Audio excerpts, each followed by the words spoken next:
the ugly naked truth. She starves me of my youth, and I stand alone until you catch on.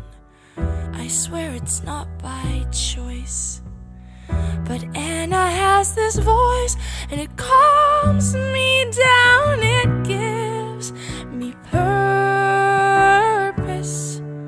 and it's alright. I'm alright.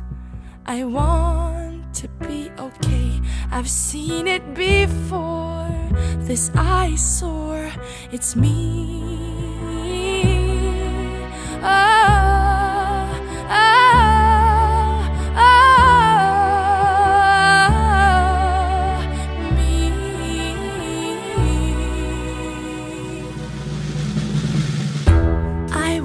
From under